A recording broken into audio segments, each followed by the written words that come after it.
కుంభరాశిలో జన్మించిన వాళ్ళు ఎవరైనా సరే ఈ భాద్రపద మాసంలో వచ్చే మహాలయ పక్షాలు లేదా సర్వపితృ పక్షాలు అంటారనమాట. ఈ రోజున గనక మీరు పితృకర్మలు శ్రాద్ధకర్మలు ఆచరించినట్లయితే తప్పకుండా మేలు జరుగుతుంది. ఇవి ఎవరు ఆచరించాలి, వీటిని ఆచరించడం వల్ల ఏం జరుగుతుంది అనే విషయానికి వస్తే, ముఖ్యంగా ఇవి సెప్టెంబర్ 7 నుంచి సెప్టెంబర్ 21వ తేదీ మహాలయ అమావాస్య సర్వపితృ అమావాస్య అనమాట. ఆ రోజుతో ముగుస్తున్నాయన్నమాట.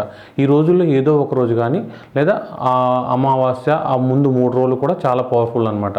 అందరూ అమావాస్య రోజు అనుకుంటే పంతులు దొరక్క ఇబ్బంది పడే అవకాశం ఉంటుందన్నమాట.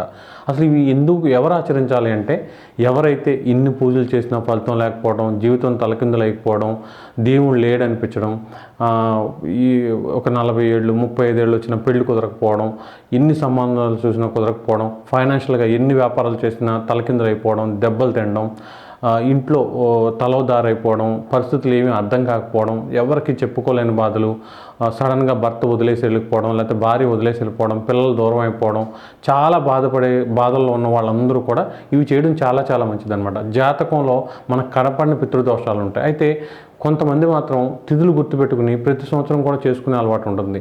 కొంతమంది మాత్రం ఒక సంవత్సరం చేసి 2 సంవత్సరాలు చేసి వదిలేస్తారనమాట. ఇలాంటి తిథులు తెలియని వాళ్ళు కూడా ఈ మహాలయ పక్షాల్లో మీ ఇంట్లో ఎవరైతే పెద్దవాళ్ళు, నాన్న లేకపోతే తాత ఎవరుంటే వాళ్ళు పెద్దవాళ్ళే ఇవి ఆచరించాలన్నమాట. నది ఒడ్డున కానీ ఎక్కడైనా కాలువ ఒడ్డున కానీ ఇవి ఆచరించడం చాలా చాలా మంచిది.